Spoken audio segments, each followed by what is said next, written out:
Very good morning, everybody. My name's Adam Fagan. I'm a Professor of European Politics, but I'm also Vice President for Education and Student Success here at King's.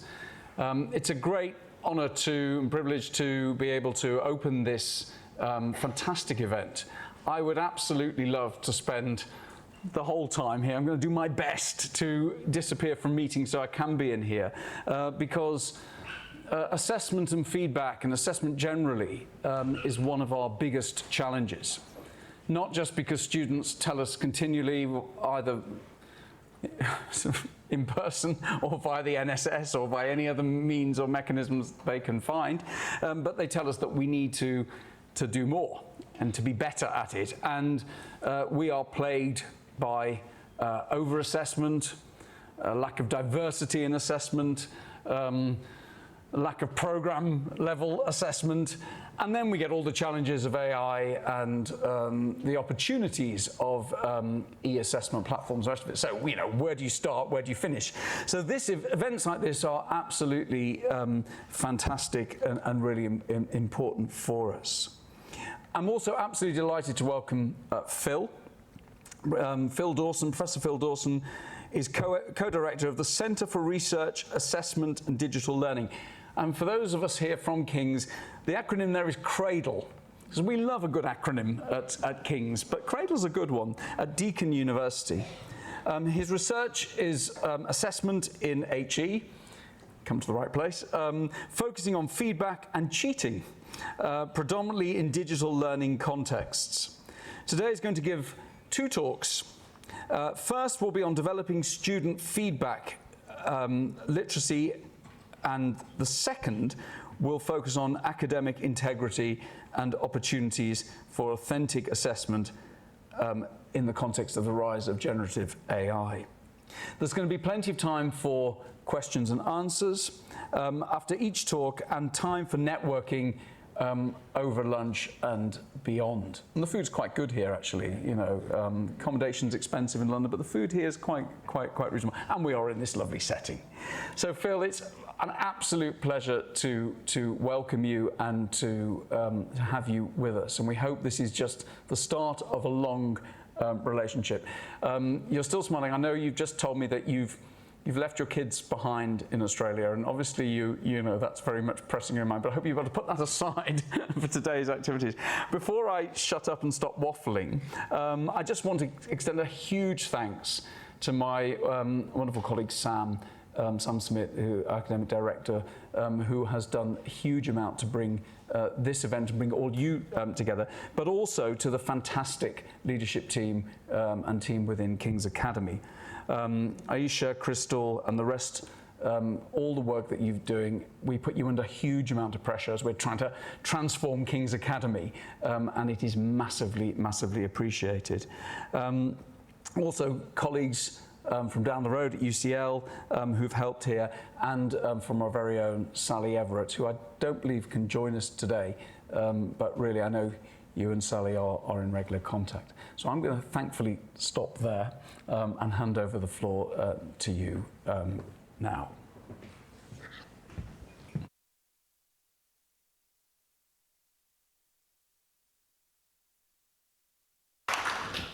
Okie dokie. Thank you so much, Adam. Really appreciate the warm welcome. Thanks everyone for persevering with my somewhat jet-lagged self. Flew in from Calgary in Canada on Sunday, so I don't know what time it is there, but my body does know. I'm just going to chuck some slides up. So you're going to get sort of two versions of myself, and I tend to split myself as evenly as I can between the feedback self and the integrity, cheating, generative AI self, and my privacy matters, so that's good. I'm really happy that the computer knows that my privacy matters. It's so, and default file types. Okay, all right, okay. Tell my story with video. See, this is great, the computer's talking to me. But we'll get more of that sort of Phil's thoughts on computers talking to him later. Right now I'm doing that. Anyone watch the TV show Severance? It's a fantastic show. The base premise of the show, without doing any spoilers, is it's like people whose minds get split when they go into work, and their work self is a completely separate self to their home self. To a degree, that's me with feedback and the cheating, integrity, blah, blah side of things. But we might see overlaps. Who knows? Anyway, that's a huge preamble. I just want to tell you I'm really excited to be here to talk feedback and feedback literacy with you. The feedback stuff forms part of a long arc of work that our research centre, the Centre for Research and Assessment and Digital Learning, has been doing over sort of since we got started in 2015. We've been really interested in how can we make feedback just kind of work, really practice-informed stuff. Yes, some lofty theoretical stuff too, but a lot of work with everyday educators, largely in Australia, about what are the problems with feedback, how can we make it work for educators, how can we make it work for students. And you'll see that website there, feedbackforlearning.org. That's where we've got a bunch of resources that are from, case write-ups of everyday educators that we've seen do amazing things with feedback despite the sort of challenges that they face. And I'll refer back to that website a bit as I go. There are three big things that I'd love you to take from this presentation. The first one is that there's been a shift in what we think about as effective feedback. And I use that term effective feedback really carefully. Secondly, we'll talk about what do feedback literate students do and how can we help them to do those things? How can we help students to improve their feedback literacy? And the third thing is what feedback literate educators do. So really trying to focus on both sides of this thing. There's been some great work by people like David Carlis, Naomi Winston, about the connections between those two ideas. But I want to throw over to you. I'd love you to talk with the person next to you, or if it works, your whole row or some other configuration. Just 5 minutes. What are the problems with feedback? And then we'll share back. So 5 minutes starting now. Okay, thanks so much, everyone. It's weird, like online, you don't have the ability to walk forward and do the body language thing to show that things are wrapping up. So usually I sit online and try to say, let's wrap it up. And eventually people stop having their very wonderful conversations and you feel terrible about it. Okay, thank you so much for a wonderful wide-ranging conversation. Has anyone got something they'd like to report back? What are the problems with feedback? So we've got just over here, we have a roving microphone as well, which is wonderful.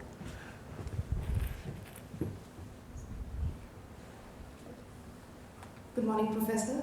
So my view will be from a student's point of view.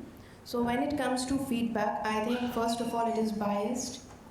The professor tells us that you should think outside the box, you should explore the new territories, and once we do that, they have 5 pillars in their mind, and then they will just assess us on those 5 pillars. So I feel that there is an irony when it comes to expectation versus delivery, and that is not from students' end. Maybe that's from the end of the professor or the management. That's such an interesting input. So it's think outside the box, but tell us what we want you to tell us. Yeah, it's a real challenge. So in that Feedback for Learning project, I remember a focus group that we did with students, and one of the students was saying, I produce what I know is worse work because I know it's what this particular academic wants. They have a really weird idea of what academic writing is, and I give them that weird idea. I don't give them my best academic writing. It's really hard. And that sort of mismatch, there's a really good book by Stone and Heen. It's called Thanks for the Feedback, and they trace back a lot of the dissatisfaction in feedback to just a mismatch, that what the feedback provider and the feedback receiver think is feedback, or what's warranted in the particular situation is different. Yeah, thanks so much. Anyone else? We've got just up the front here.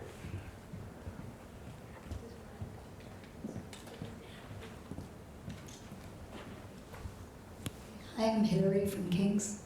I'm a Taurus, sorry. We talked about both the educator side and the student side. So on the educator side, like there's extremely large numbers of students. How do you provide quality feedback as the student numbers are growing? Making sure you're not providing too little or too much. And upholding standards was, you have to mark everyone to the same standard, but people from international background or people from a different system might not be used to be doing things in a certain way. And from the student side, it's for them to recognize what is useful, if there's too much feedback, what's most important, or if there's too little, how can I make it constructive? Not enough opportunities for self-reflection, I found at King's. So when I taught at Queen Mary, we had a cover sheet for students to actually reflect on their own standards. Maybe we don't do that here. And expectations. Some students, especially undergraduates, are used to being top of their class before they come to higher education, and they might be expecting top marks, and then how do they deal with? We get a lot of emails of students saying, "Oh, I know my work deserves a first," or things like that, pushback. That partly comes with expectation setting. Yeah, thanks so much. There's a lot of stuff in there that really plays out in the literature as well. The workload one has to be the thing that is mentioned the most when we go around and talk about feedback. I'm going to try and talk about stuff that people seem to be able to use in large classes. Our centre has a sort of an unofficial understanding between all of us that we're not actually interested in little boutique things that work in a class of like 20 or 30 people. We have classes of thousands of people. We're at a university of 70,000 students, so we just have to do stuff that scales. The issue of standards is also really fascinating, and feedback is often the place where standards really play out. The students' sort of evaluation of their own work versus our evaluation of their work, and the disjoint between the two can lead to a lot of arguments, but hopefully it can lead to like really productive learning as well. It's hard. Thank you so much. Do we have anyone else who, just over there. Thank you. My name is Dimitri. I'm from King's and now moving to UCL. You never know to what extent your feedback works. So there's no proper feedback loop to your feedback. Even if you have 2 assessments within one module, say 2 essays, one midterm and then the other towards the end, even if you see the improvement of a particular student, you never know whether it's due to your feedback or maybe it has been affected by some other reasons. So you never know how good a job you do in terms of providing feedback. So how you can trace and know from the students whether it's helpful or not, that's a challenge. It really is. There's a great paper in Assessment and Evaluation in Higher Education. The title goes something like "Feedback, all that effort, but what's the effect?" And I think we really have that struggle. And I like that you're really focused there on effect. I'm going to go into this in greater detail later, but we often try to produce good feedback, high quality information, and forget about the effective feedback side of things. The best information in the world is of no use unless students use it and actually use it to improve the quality of their work. I don't know about at King's or UCL or elsewhere if you can track if students access your feedback that you give. Has anyone tried looking on the learning management system at that? The rates of access are pretty low, like really, really low. There was a study done at a Western Australian university, I'm forgetting which one, that found that different modes of feedback tended to be accessed more by students. So audio, visual, screencast sort of stuff tended to have higher access rate than just text-based feedback. But I don't know about you as well, but I didn't actually collect all the feedback information I got when I was an undergrad. A lot of it got left in a box somewhere and I just never got to it. There was no effect there. There was just someone's wasted weekend. It's horrible. Has anyone got anything that they sort of haven't heard that they'd like to insert into this conversation? Yeah, up the back. We'll just get the microphone to you.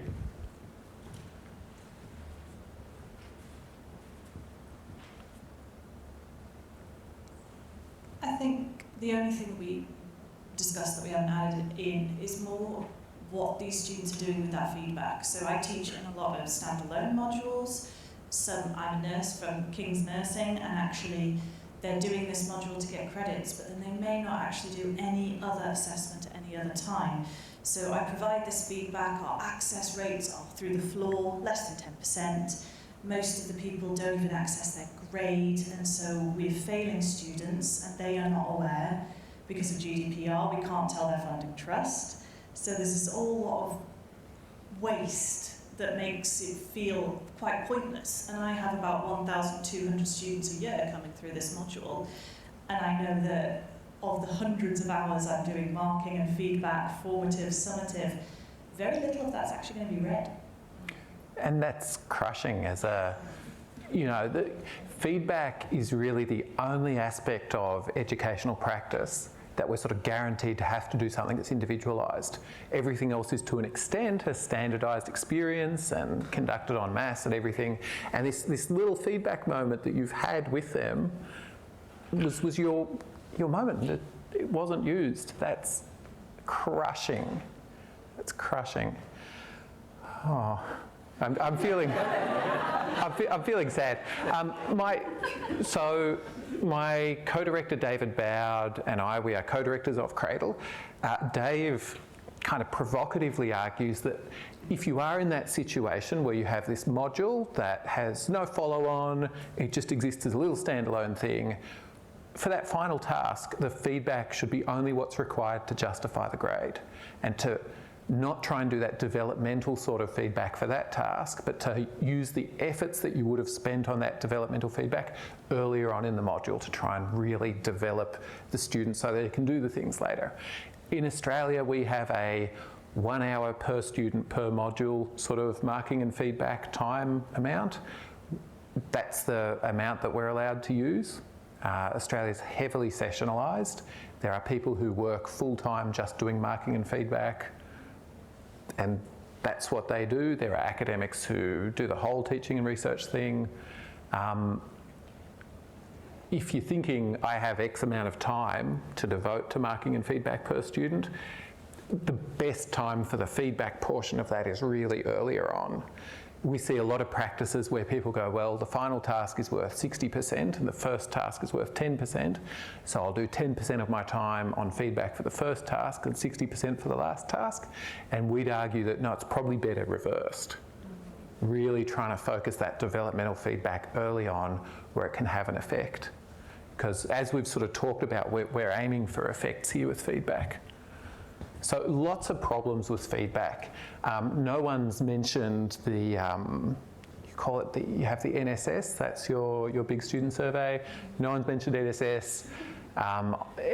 NSS, Australian equivalents of it, equivalents in other countries, usually rate feedback very low compared to other things. So there's a great degree of student dissatisfaction here as well. And the fact no one mentioned the surveys is fine. That's like, we're not driven just by these big metrics, which is lovely. Dylan William has this good quote here that I like to think about, because we've talked workload. I like this. Feedback should be more work for the recipient than it is for the donor. I'd love just a little, like, we're going to do just 1 minute talking to the person next to you. To what degree does that represent your reality of feedback? So super quick, 1 minute with the person next to you. Wonderful. Could I get a hand up if this feedback is more work for the recipient than for the donor in your context? All right, could I get a hand up if it's not? Could I get a hand up if you didn't put your hand up? That's good, thank you. Yeah, this isn't reality. This is the ideal, but it's not where we're at. But if we view feedback as ultimately a learning process rather than as a teacher process, this has got to be the way that it is. We need feedback to be something that students do.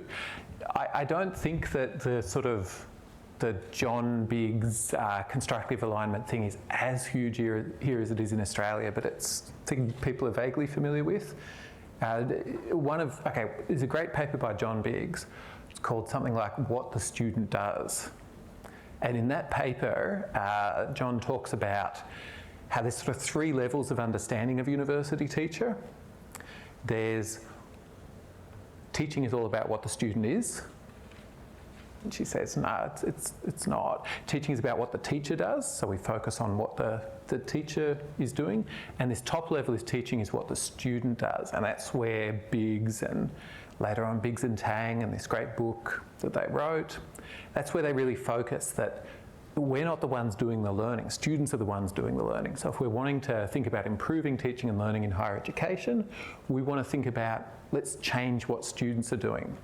We can't make them learn, but we can set the environments up for them to learn, and we really want to focus on what are they doing. We want that similar sort of focus with respect to feedback. We can write all the nice comments we want, or all the nasty comments we want, for that matter. But they won't, in and of themselves, do anything. It's all about this. It's all about students doing stuff. So, as a result, there's been a shift in terms of what we think of as effective feedback. So in the past, we did kind of think of loading up the feedback cannon, putting all the hopefully useful information in and lighting it and blasting it off. And we've moved on from there.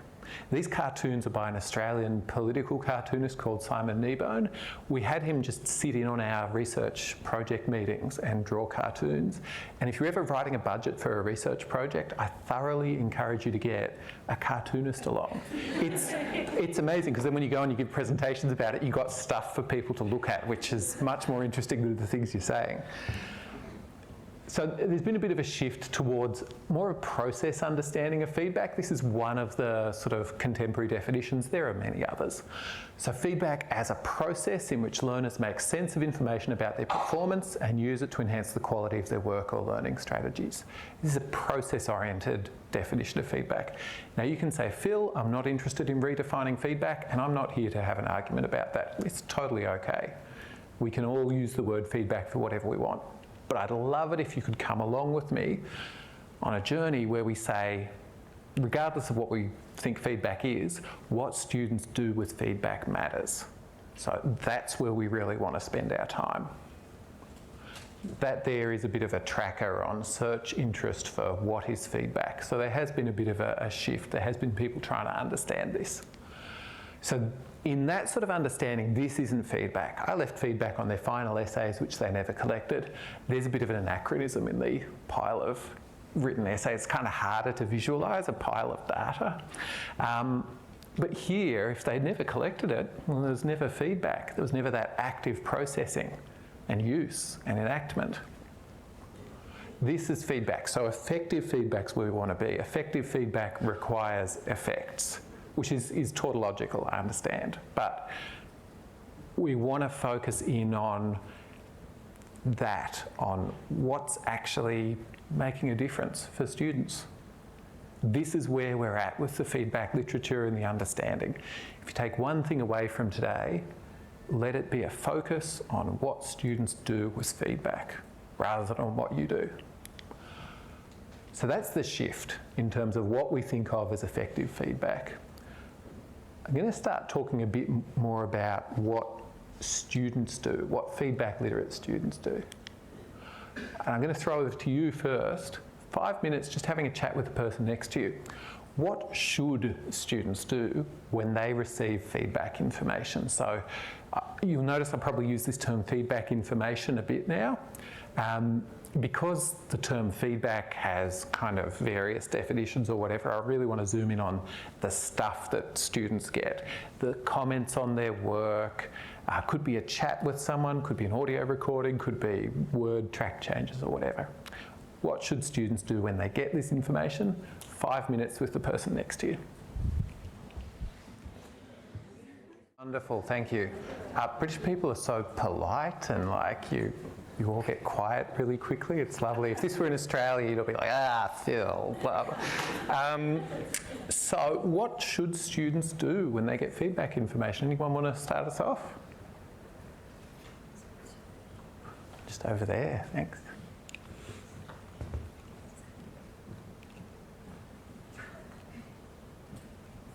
Thank you. From an ideal world, probably a 3-4 plan to, what I got from this feedback, what I understood from this feedback that I can take on from the next one. Yeah, So a plan to do something with the feedback. Yes, I think to understand our feedback from all the words I gave them, what they got out of it clearly that they can act on. Yeah. So you've got not just a doing with the feedback, but a plan for some doing with the feedback and really identifying what they got out of it. That's great. Thank you. I think just at the front and then at the back. Yeah. I think my thoughts went even more basic. It's read it once, read it twice, read it a third time, because by that time your emotions will settle down a bit and you won't be as resistant to some of the content as you were initially. And then ask questions, and then obviously strategize on how to proceed. But I feel like one of the frustrations I have is that students assume they will understand their feedback the first time they read it, and that's impossible. I think no one here, when they get feedback from peer reviewers, goes like, yep, I know exactly what I need to do. It goes through 10 times of reading and creating a list so you know what to do. Yeah, thank you so much. In this ideal world, reading it a few times, imagine that. Because we've discussed not even reading it once. So not reading it at all to reading it once would be a nice step. But it's, as you say, it's not the end, because our feedback practices are we read stuff several times. You know, I get peer reviews. The first read is not a read where I'm formulating a plan of action. The first read is like almost a psychic assault. It's that. How am I going to be doing the plan for action on that first read, which is almost the affective experience of the feedback? Thank you so much. I think up the back there was one. Yeah. Hi, I'm Helen from King's. So I think I agree with Julia in terms of like making sure that you kind of get past the emotions. But I think for me, something I'd really encourage is for students to evaluate it. So like, do I agree with the feedback? Like it's, they're a human. They might not actually want to take on everything that you've suggested.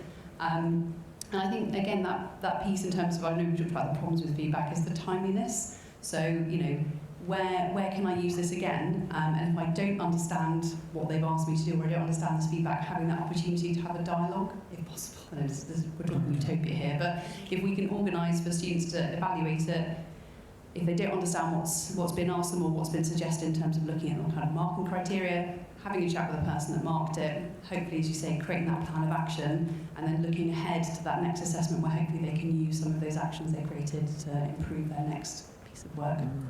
This is great. So the first thing you said around evaluating it is, really crucial. We want students to be doing that. We had a great argument in our last feedback literacy project meeting where we were saying, can we use student uptake of feedback as an indicator of feedback literacy?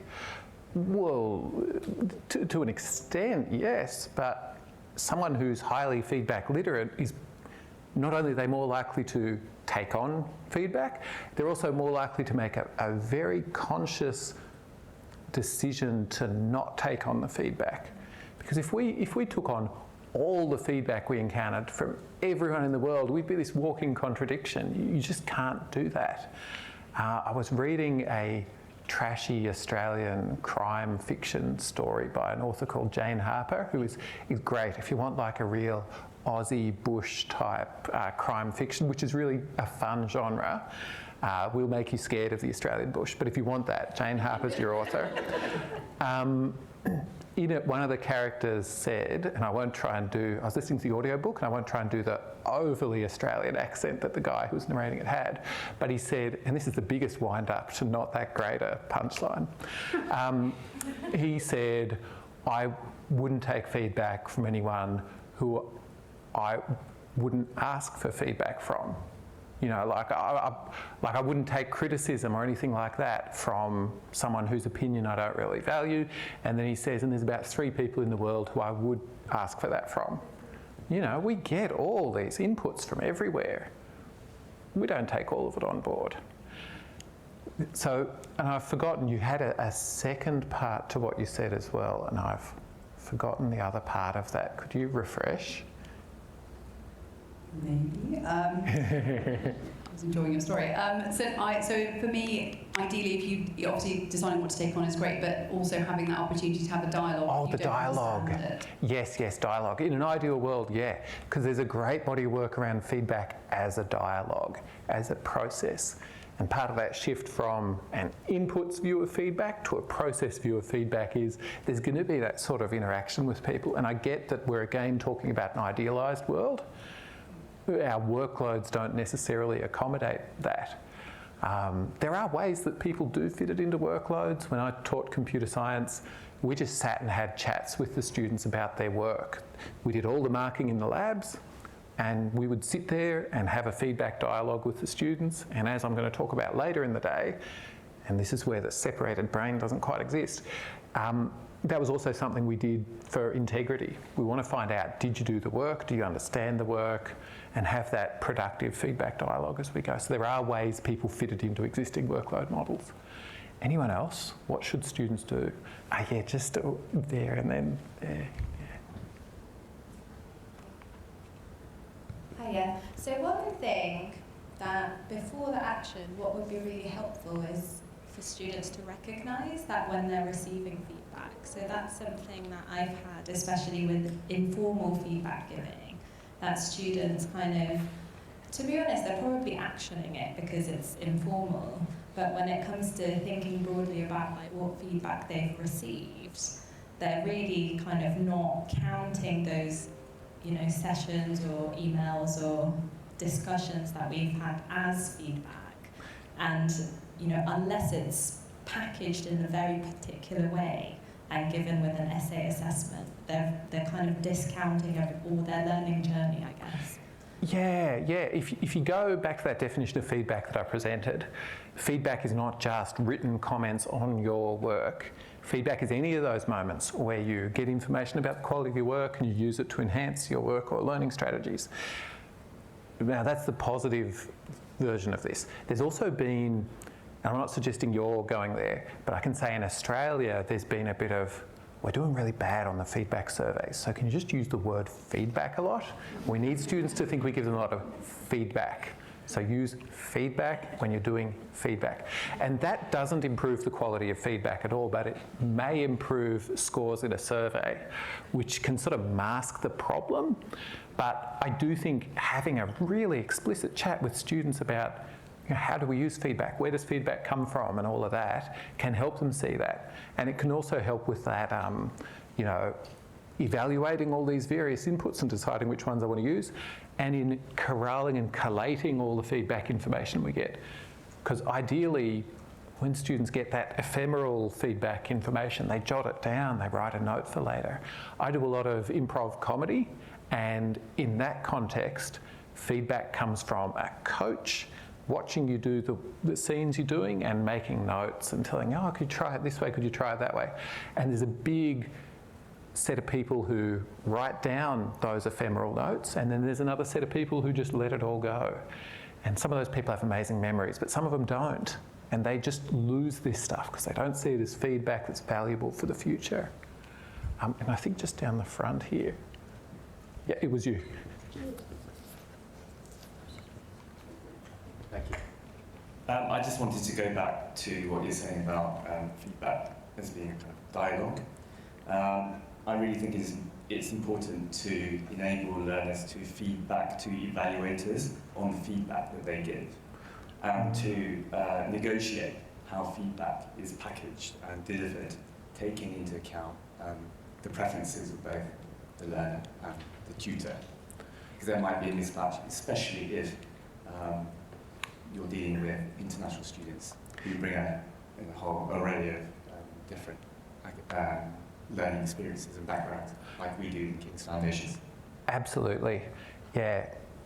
So, in a sense, we're going into this ideal world as well, where students can negotiate feedback and all of that, but it needn't be some unobtainable ideal world. Some people do things like the cover sheet, where you actually have to write down what feedback you're interested in receiving. You have to make specific feedback requests.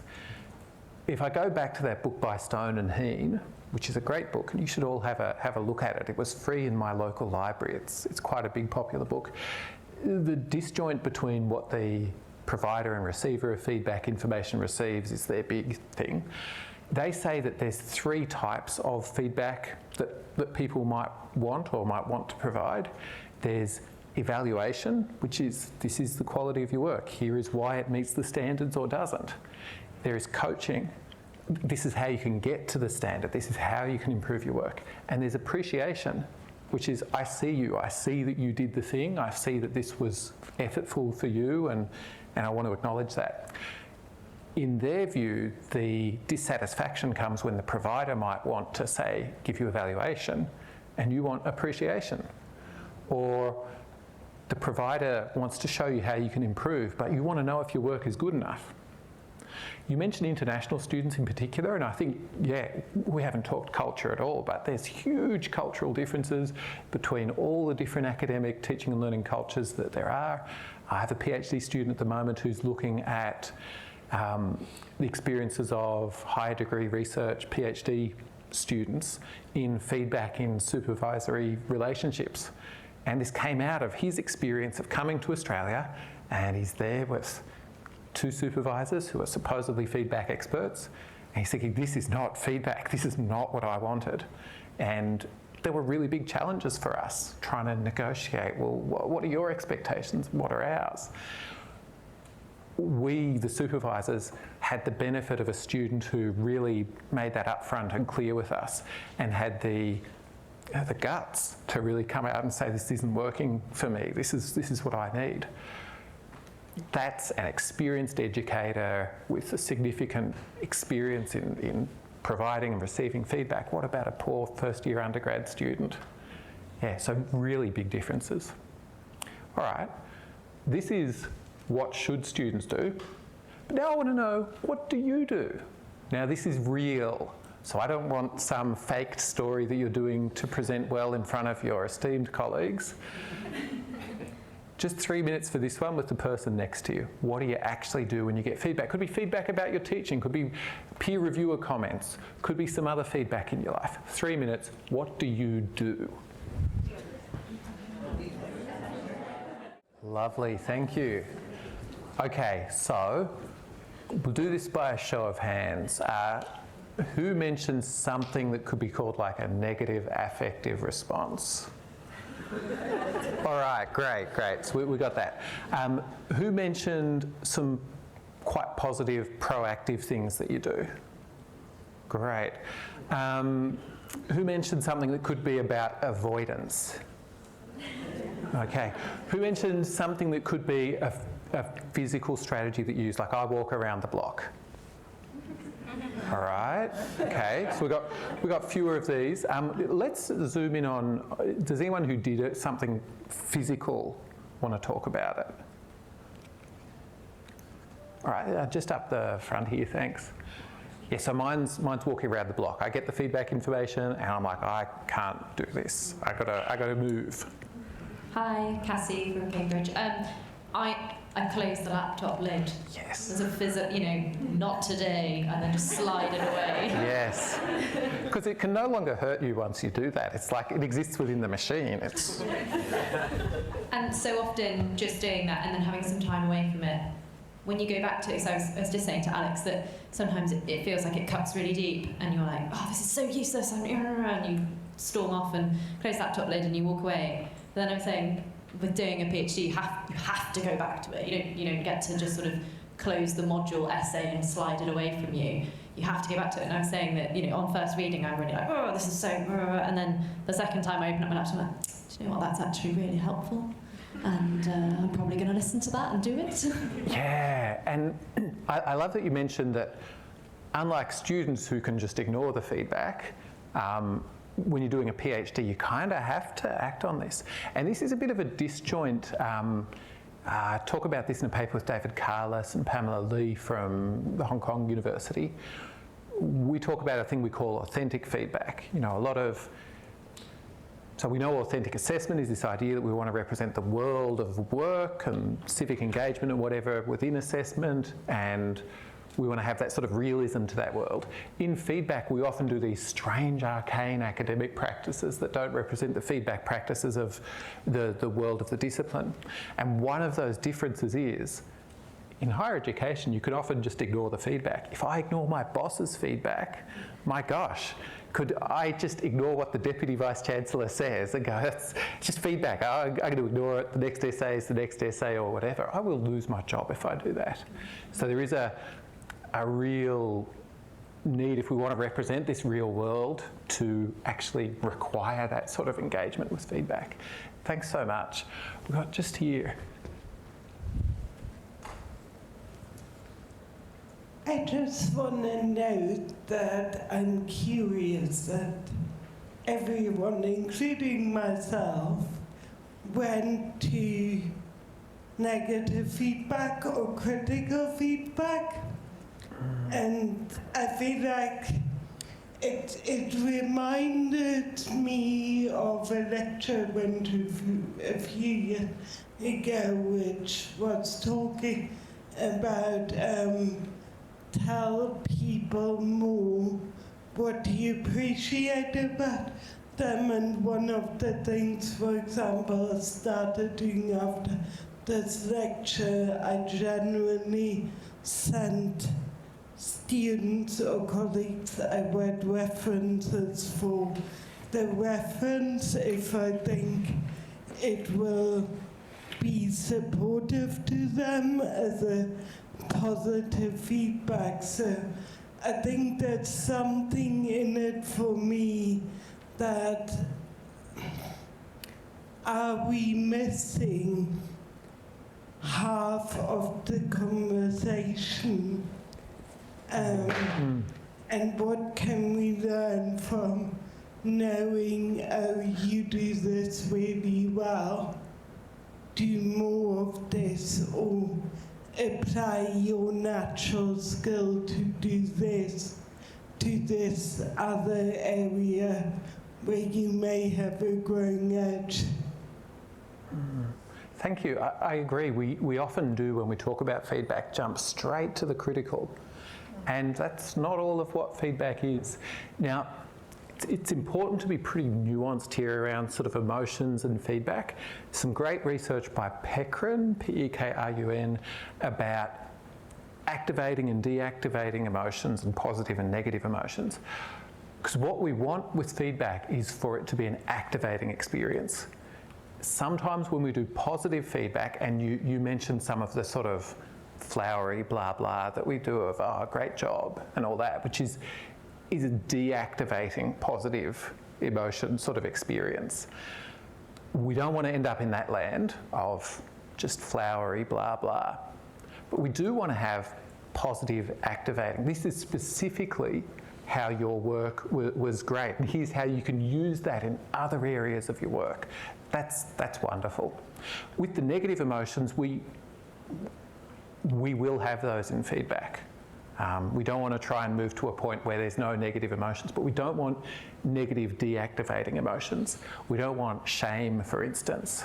I feel terrible and this is hurting my sense of self and I'm going to go and hide. We don't want to get into that landscape.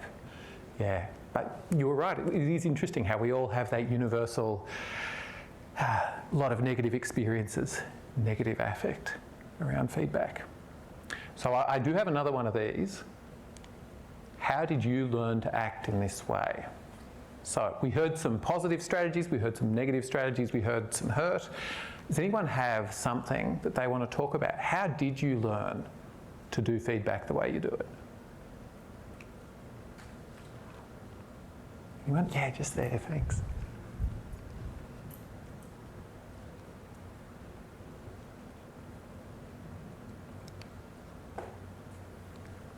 So before I moved into higher education, I actually worked in schools. And so the typical kind of thing that you're taught for that is what went well, even better if, and I still use that in like my feedback now. So trying to be specific of like at least like a couple of things that went, but also that feedback sandwich type thing. So something that they did really well, then something that wasn't so good and how it could be improved, and then like a final thing that they did really well for like each of the sections I gave feedback on.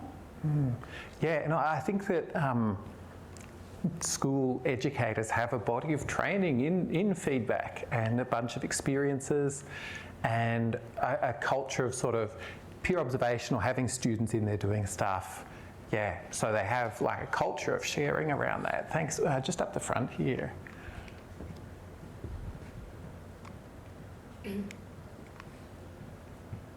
I need jokes that I can tell in the middle of things. I've got one. I'll use it in the next one. I'd say maybe 3 things. The first would be actually attending training sessions and peer review of sort of like watching how, like seeing how our colleagues, because we moderate as well, so we've seen how others do it has been helpful in understanding how to improve. Second is trial and error, trying new things and getting practice, trying things and practicing, seeing what works. And the last one I think is just self-reflection, like thinking, how would I want people to give feedback to me? And maybe how can I use that to inform how I'd like to give feedback to others? Yeah. I think that sort of reflection is really powerful, and we can really think about that. With respect to sort of how when we get feedback, how we learn how to do that, I mean, I had the joy of a PhD supervisor who said, the first time you get feedback on your teaching, I want to sit down with you and we can go through that student evaluation set of comments. And that was the most amazing experience, but I wonder how much we actually create space for our novice educators coming up, our PhD students, to do that.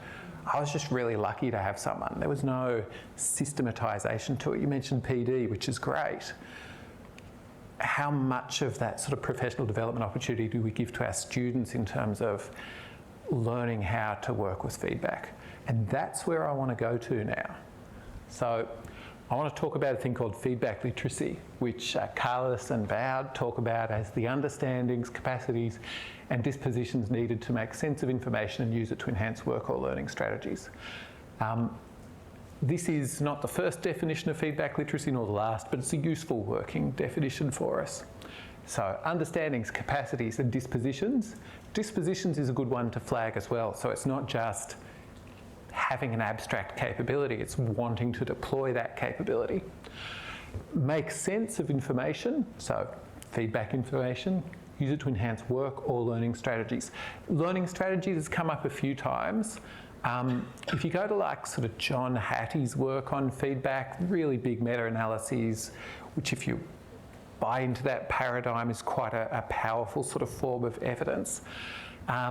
It finds that feedback that's targeted at the self-regulation level is some of the most effective feedback, rather than feedback that's just targeted at the work.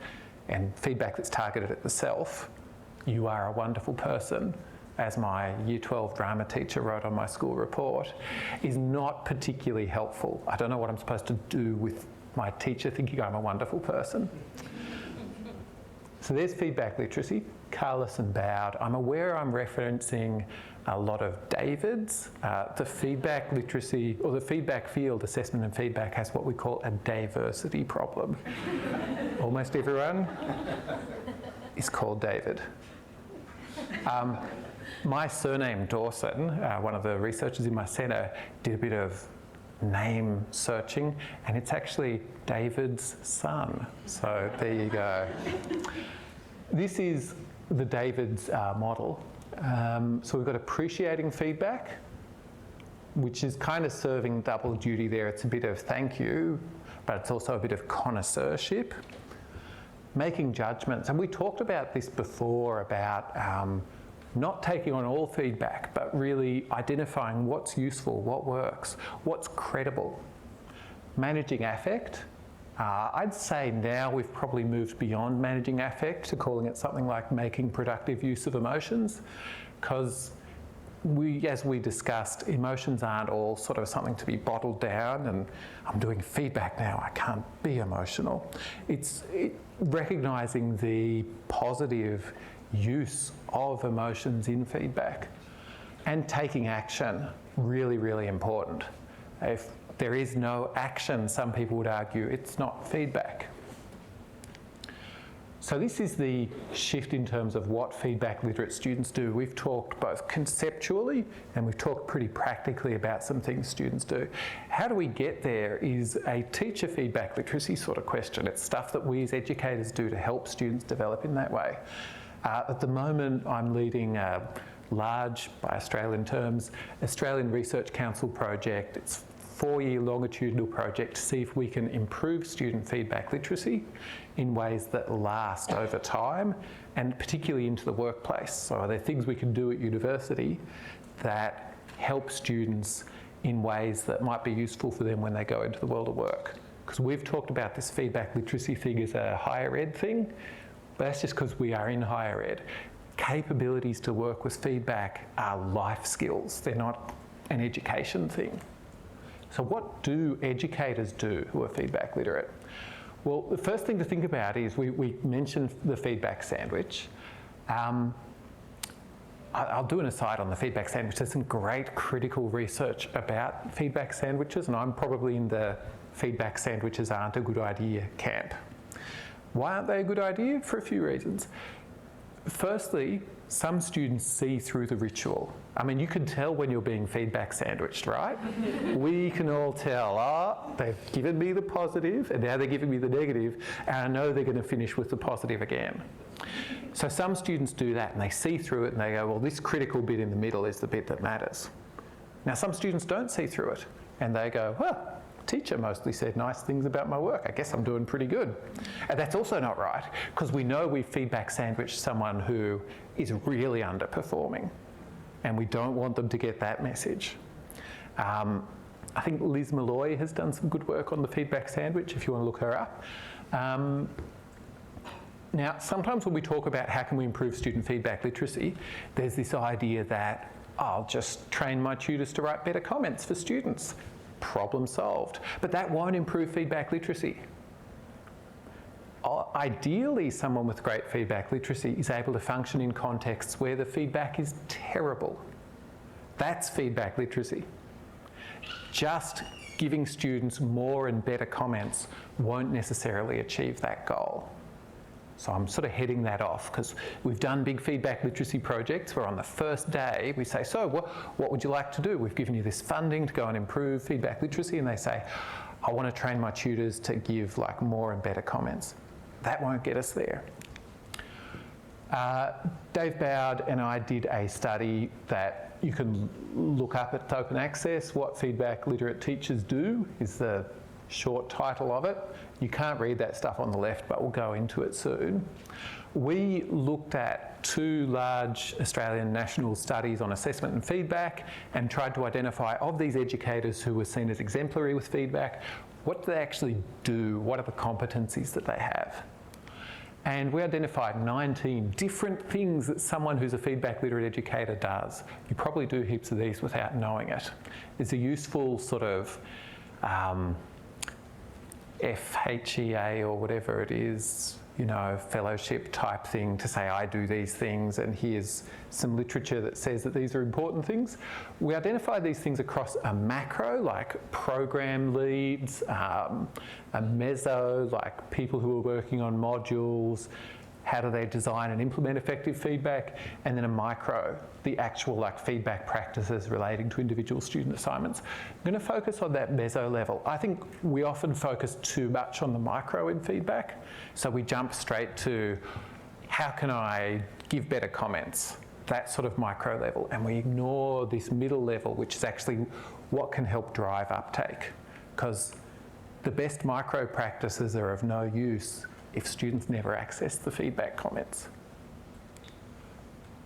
In the paper, we look at all these different things. I'm going to zoom in on just 4 of them. So maximising effects of limited opportunities for feedback was one of the things we witnessed people doing. Organising timing, locations, sequencing of feedback events. Designing for feedback dialogues and cycles. Designing to intentionally prompt student action, and designing feedback processes that involve peers and others. I want to talk about that in terms of just some advice from what I've seen these educators do. Firstly, focus less on what the teacher says. This is what I talked about before, about what the student does versus what the teacher does.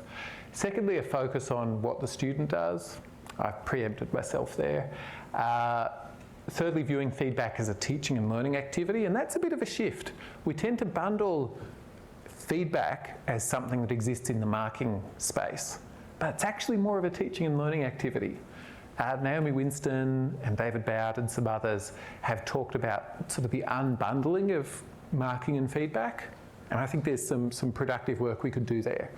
There's some studies that show that when you give students the marks and the feedback together, they ignore this feedback stuff and look at the marks.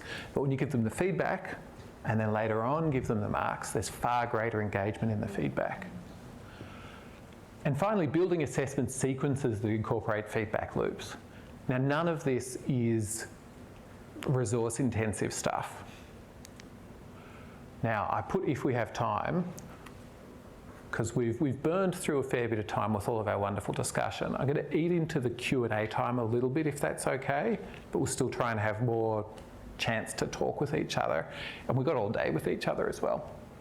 I want to tell you about a feedback design from a module that I led. It was an introductory education course on effective teaching in higher education, PGCE sort of thing. It was a flipped classroom type mode. Hate that term if you want. Students could choose either a face-to-face or online group for the synchronous part, and I had 3 assessment tasks: a literature synthesis, feedback from students and peers about teaching, so that's like my students who are themselves academics had to get feedback from their students about their teaching and from their peers, and a portfolio of stuff that they produced in response to the feedback. The feedback design incorporated feedback seeking into the tasks themselves, and it's worth thinking, how can you do that in your tasks?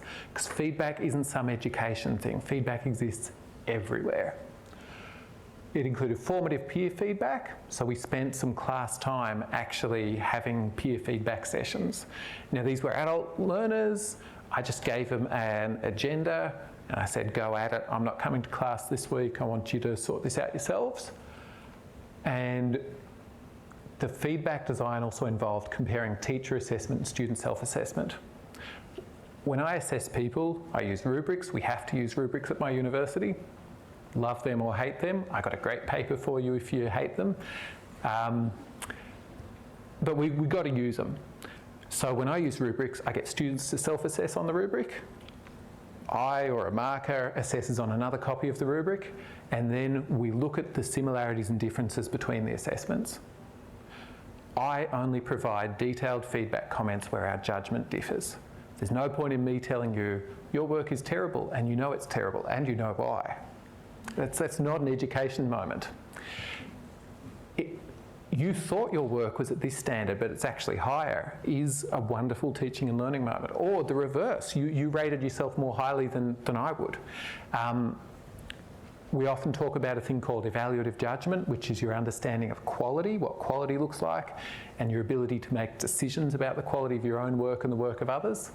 I'm going to talk this afternoon how that's an especially important capability for an age of generative AI. You know, if you're using ChatGPT, you need to know if it's giving you bullshit. You need to know. It also really matters for students being able to graduate as safe practitioners in their field.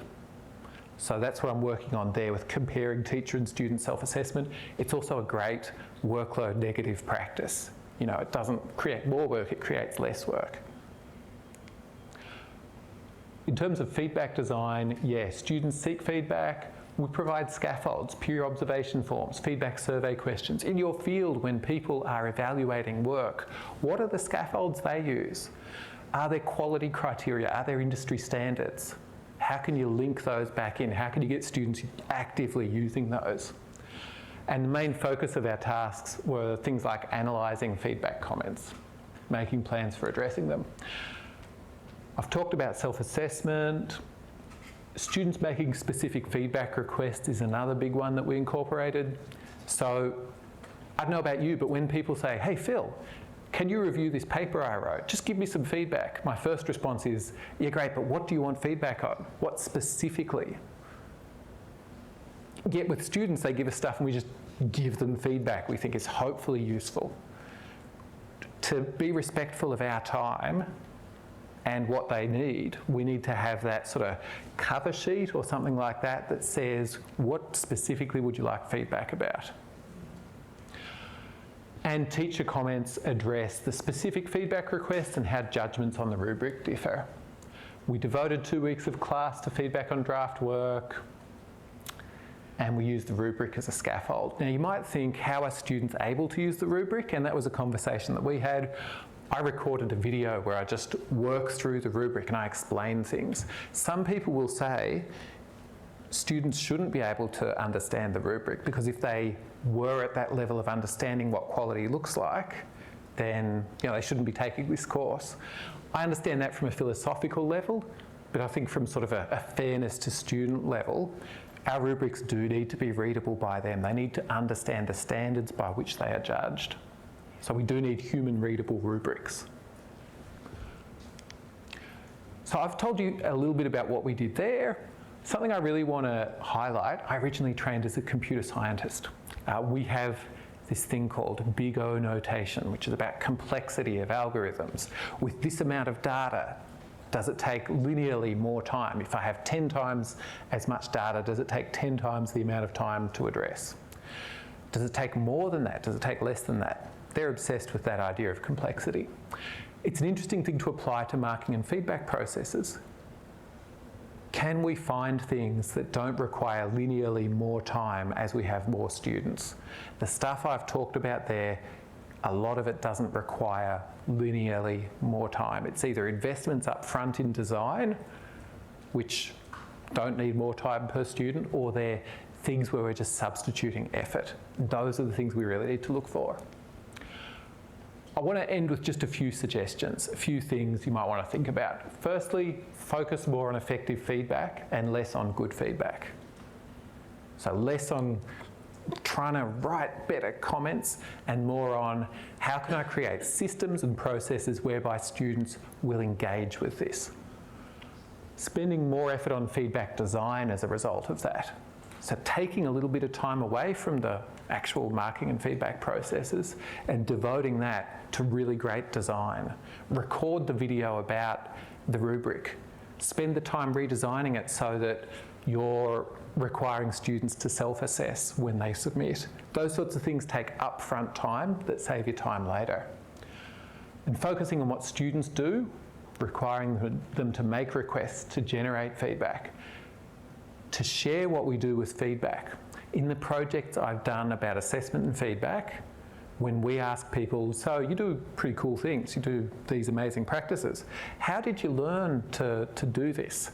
Nobody so far says the literature or a one-day workshop that I went to by some amazing presenter or the postgrad certificate course that I did. No one says that. Most people say either a discipline group that I'm in where we come and we chat about things, or some random meeting that I had in a meeting like this where I talked about someone who's there doing it, or the person in the office next door. So getting together like this and maybe not chatting with me, but chatting with the other people in this room about what they do in the everyday reality, that's where people learn amazing things. It's amazing. Phil put my talk probably won't change you right at the end, and I could have walked out at the start if I'd have known that. That was a joke. Thank you to one person who did a polite laugh. And finally, keep an ear out for news of our research project on feedback literacy. we're trying to identify those practices that really seem to have an effect in the long term. There's a scoping review by Tegan Little that looks at the current state of the literature with respect to feedback literacy interventions that you can have a look at. My read on that one as one of the co-authors is we don't have heaps of evidence on what works yet. There's a big gap. So that's me for this first part of the day. We do have a little bit more time to have a bit of a chat about all of this. Thank you so much.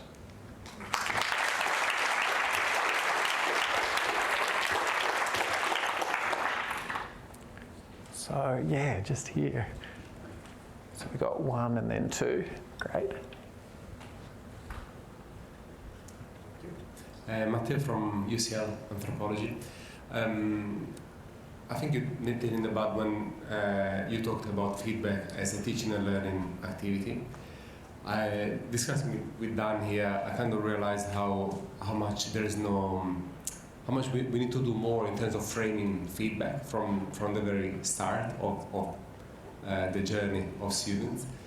So introduce feedback as at induction week or welcome week, whatever you call it. And then at the beginning of each programs, because most of the time students hear about feedback after they finish the first assessment. That's the first time they actually hear about it. And it's something that might be really new for them in life, and it's something that, as you said earlier, it will be useful to them, in their professional life, if they get married. I mean, feedback in marriage is a big thing. Okay, so it's I think having framing feedback in the right way is a lot of the work. This is great, and I really agree with you. It's a part of our whole lives. My wife and I are sharing the same hotel room this week because she's doing some work at King's on a nutrition study. We've already got a very messy hotel room, and we've already engaged in some of that feedback around. Well, you know how big like a London hotel room is. 2 massive international carry-on bags open with stuff all over the ground. That's our feedback dialogue for this week. As far as engaging with them right at the start, I think that's a great thing to do. So part of what we as educators can do is what Margaret Bierman and Liz Malloy called intellectual streaking. They now call it intellectual candour. It's like they published one paper using intellectual streaking, found out that people outside of Australia think streaking is a bit too risque. So now it's intellectual candour, which is this idea that we as educators might let students in on the gritty everyday reality of being an academic. We are people. We have horrible feedback experiences sometimes. We might want to model what we do, but we also might want to be real about the actual challenges that we have with feedback. It's hard. I struggle. I wrote a piece called Defanging Feedback, just a little blog post on our Research Centre's blog that was just all about my experiences of, I got some feedback from, it was on a book chapter, it was from an academic that I really respect. I respect her so much. And she thought my work was not very good at all, and that hurt so much. So I talk in that about my processes. I took her feedback comments, and I couldn't work on them when they were there in her words, because every time I read them, I just felt like such a failure. So I took that and I rewrote it into these action items that were in my words. These were things I was telling myself that I need to do. And then I was able to action it. But I did so many weeks and months of avoidance on this, and I missed the deadline for the book, and it was horrible. We need to let students into that sort of reality early on, right at the start. It can't just be a final year, looks like you're really struggling with your assessments, what's going on here? You need to be proactive, so thank you. We had someone at the front as well, yeah.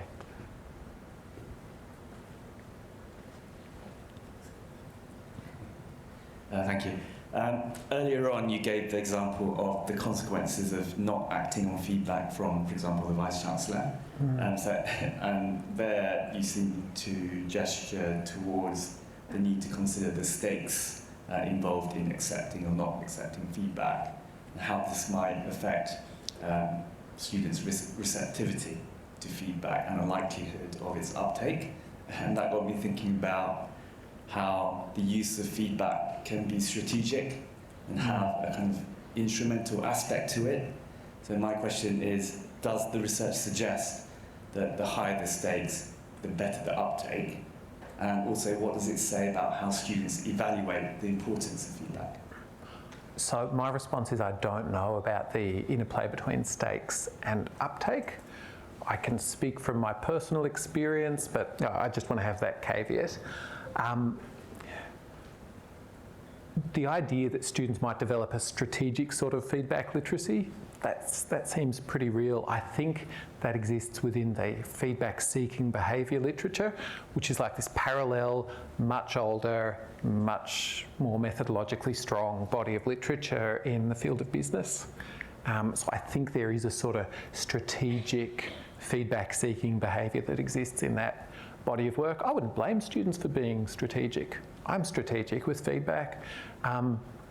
Some of you, I know I have, some of you may have engaged in almost tokenistic or ritualised feedback-seeking behaviour where you know if you're going to send this off to this committee, you need to get that person's feedback on it, because if you don't get that person's feedback on it, when it goes to the committee, they're going to torpedo it and your thing will go down. But if you do get their feedback and then make some big show of, I consulted Professor so-and-so and they said this, so we've incorporated it into our proposal to the committee. That's tokenistic, that's strategic. But it works, and it's a necessary thing for me to play this sort of role in this feedback game. We'd be kind of lying to ourselves if we believed that every feedback engagement was genuine and all about learning. They're not. Sometimes we just do what we've got to do to get by. So thanks so much. Thank you. And I think up the back and then there.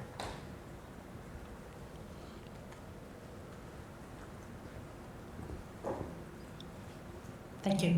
Melanie from King's College London, Faculty of Dentistry.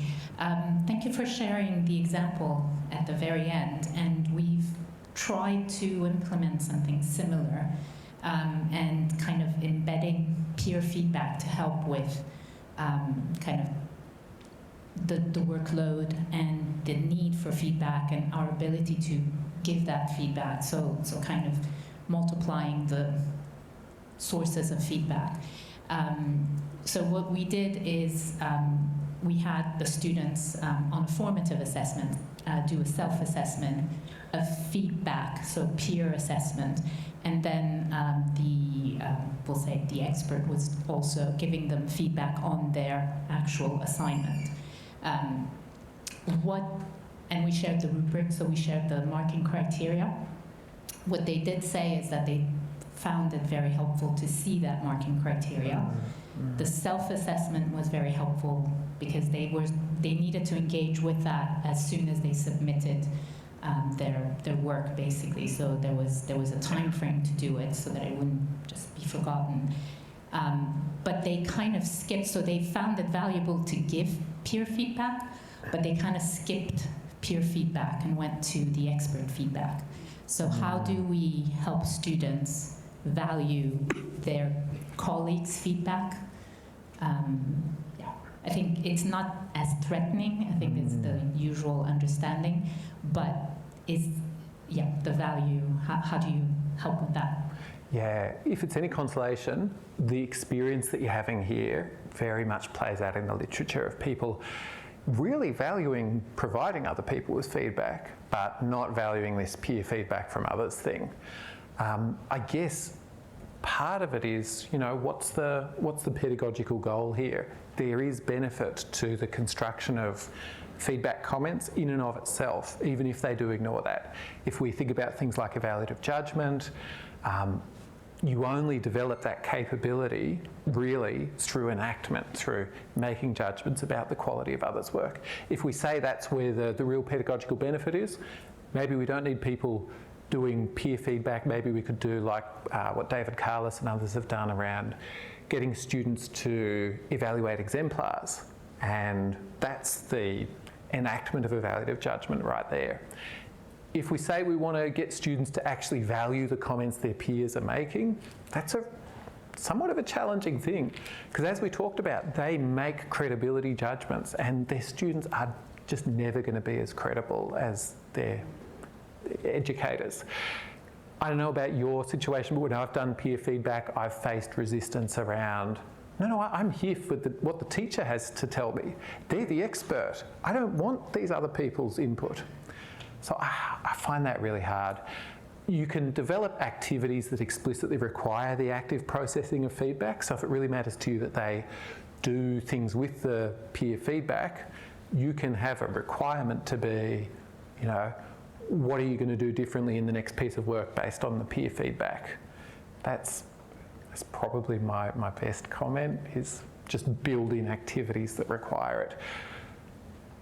But then I think also accept that they're being strategic, that we'd probably do similar things. And there's even, I mean, I can say in the improv comedy context, peer feedback is banned. We don't do it. We explicitly talk at the start about how peer feedback is not something that's okay in this context, because people who are too close in it can give comments that are quite hurtful. They lack the expertise in sort of really framing the comments. It's really deeply personal, so we just don't do it at all. So peer feedback isn't in and of itself necessarily good. Yeah. I think up the back, and there was someone here, yeah. I wanted to ask about, so you had an opportunity where students were told to seek feedback.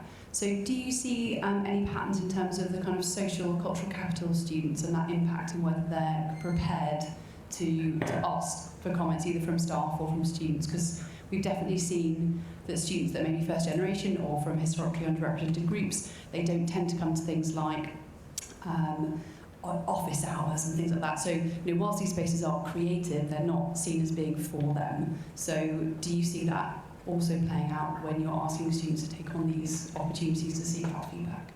Yeah, I think that's a great question. So growing up, neither of my parents had a degree. I never once went to an academic's office hours. I didn't pick up my tasks, I didn't go to office hours.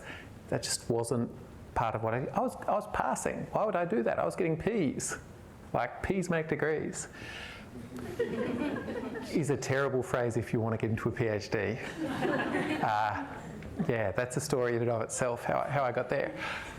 So I do think it's really necessary to make sure that whatever we do works for everyone.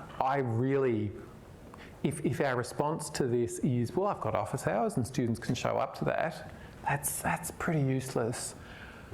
It's really hard to get everyone to actually go to those. So it's got to be built into the pedagogy, into the process.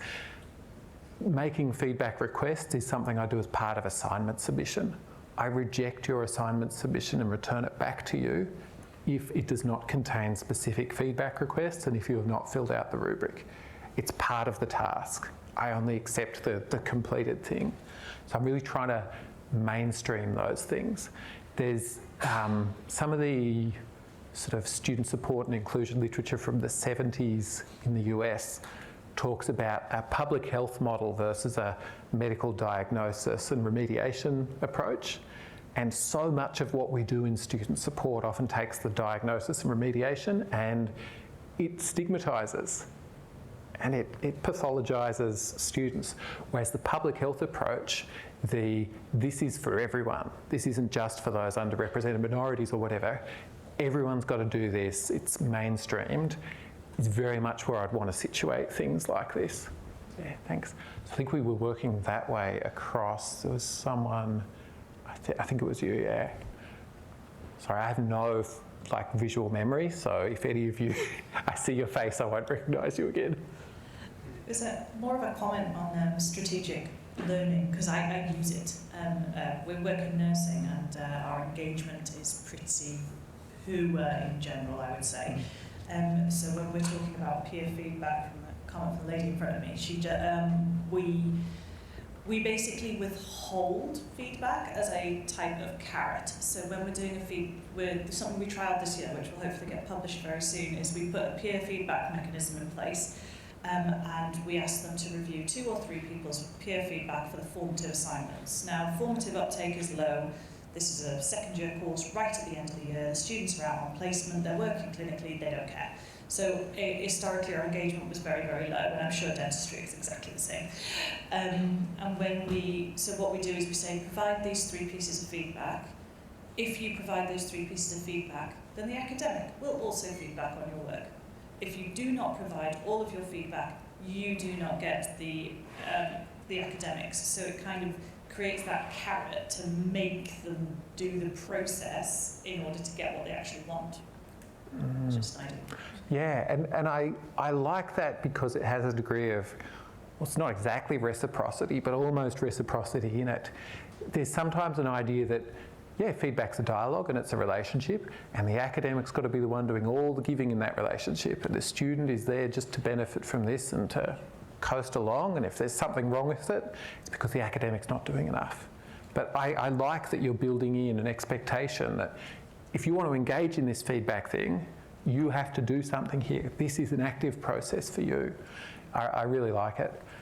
There's a great paper, because we've talked about peer feedback and peer assessment a little bit interchangeably here, and I just want to draw a bit of a line. There's a great paper by Lou and Carlos about, I think it's called Peer Feedback, the Learning Element of Peer Assessment. And that paper really tries to say there's actually kind of 2 things. There's peer feedback, where students judge the quality of each other's work and provide developmental comments. And then there's peer assessment, where students grade each other's work. Peer feedback is a great pedagogical process and students seem to benefit the most from it. Peer assessment is more of a dubious territory to get into when you start using student evaluations of each other's work for grades. There's validity concerns there, there's all sorts of challenges. I'm not saying don't do it, but yeah, what you've described there sits really nicely into the sort of peer feedback territory. Yeah, thanks. And I think there was someone over here, yeah. This is my personal take on feedback literacy. So whenever we are talking about feedback literacy, we are either talking about the professor or about students. However, both of them are intertwined. They are part of the same process. They are interdependent on each other. So instead of complicating things, if we just improve the communication channel between the professor and the student, bring more transparency related to the feedback literacy and expectations, I think we'll be successful in building a symbiotic relationship between them, and as a result, the gap, the expectation and the delivery gap, maybe we can reduce it. Yeah, I really agree with you that communication is key and that it's something we really require from all sides in this engagement. And we have really focused on sort of the teachers and the students. I think communication on its own isn't enough though. I think there's a bunch of pretty purposeful pedagogical design work that educators do need to do to really create those situations. Because it's also like we've talked about teachers and students a lot. People get feedback, students get feedback from way more than just their teacher. So there is a need to also develop a capability. We did a large-scale survey study of 5,000 Australian university students and found that a really significant portion of them are engaging in feedback practices that they initiate with people outside the educational environment. So it could be parents or friends or peers, all sorts of groups, and we need to develop a capability in students to do that is beyond just the teacher-student relationship as well. Interestingly, international students did more of that than domestic students did, which we thought international students might be isolated from some of that, but they had wonderful feedback practices there. While I'm on that, there's also some places on the internet that we don't want students going to for feedback. There used to be this site, Essay Viper, which you would upload your essay to get a free plagiarism check. And you would agree to the terms of service, upload your thing, and you get a sort of Turnitin-esque report on your thing. The terms of service that you just signed, though, you just agreed to let them sell your assignment to other people. So there's a degree of feedback literacy, or whatever else you want to call it, of knowing who am I safe to discuss my work with and reveal it to and share it with. In Australia, we've had a lot of conversations about collaboration versus collusion, feedback seeking versus academic integrity. I think a lot of the rhetoric we have around "you better not cheat, you dirty little cheaters," stifles legitimate feedback-seeking practices. So there's an amount of knowing what's legitimate help for me to seek. I think we've got time for just another couple more questions. So yeah, here at the front. I was just wondering. Oh, sorry, we'll grab you the mic. We place quite a lot of importance on anonymous marking, seeking more fairness, making sure that you're not clouded by your judgment's not clouded by what you know of the students and what you've seen them do in class, and etc. But some of the ideas you're presenting seems to favour, and also this idea of improving communication and dialogue around feedback seems to not be compatible with anonymous marking. How important do you think that is, and can we get rid of that, because that would improve the culture around feedback? The UK is strange to the extent that it cares about anonymous marking. It's peculiar in the world. So this is a conversation I wouldn't have in Australia. I was in Canada previously and I didn't have this conversation there. There's a body of work that argues that that there is an impact on anonymous marking and grades that we award to students. There's also another body of work that says that body of work's wrong. I find it hard because I've had conversations with people on both sides. I can point to a meta-analysis that says, you know, definitely some students are disadvantaged by non-anonymous marking. But then I can point to stuff by Naomi Winston and I think Ed Pitt that says, no, this isn't right. I'm going to leave that to the side. As far as its impact on feedback practices, there's a thing that Bianca, Maleka and colleagues refer to as ipsative feedback, which is feedback not just on where you're at, but feedback on like where you're at versus the standard, but feedback on where you're at versus where you were before. That's really hard to do in an anonymous world. How do you do that without some sort of crazy artifice of, I don't know, some technology, blah, blah? If we do want to give students that sort of comments, we need to. If we want to have that real human connection with them, we need to have it be non-anonymous. There's a great paper by Jacqueline Broadbent and colleagues about how she has all of the 1,500 students in her class receive ipsative audio feedback on every task.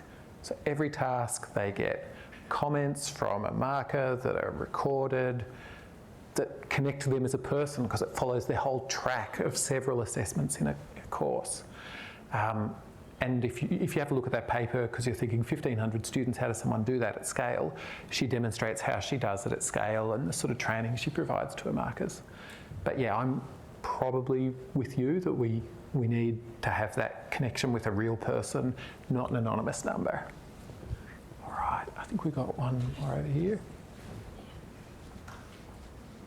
Thank you.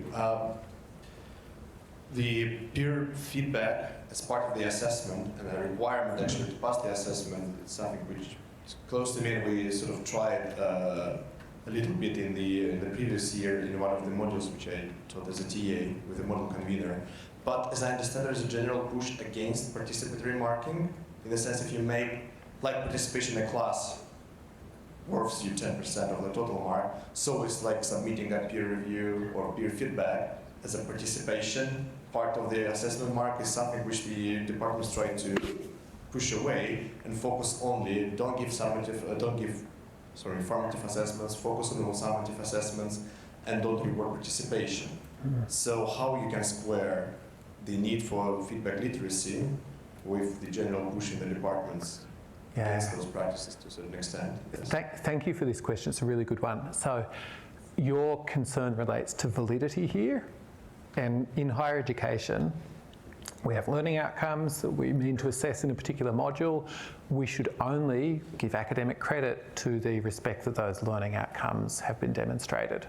And I totally agree with that. I'd even say if we could ditch the whole idea of like percentile grading, and actually just say, you know, this is the extent to which you've demonstrated each of these outcomes, that'd be even better. So I'm not awarding a grade or a mark or participation marks for doing those feedback practices. It's more of a hurdle, a threshold over which you have to pass to be able to be assessed for these outcomes.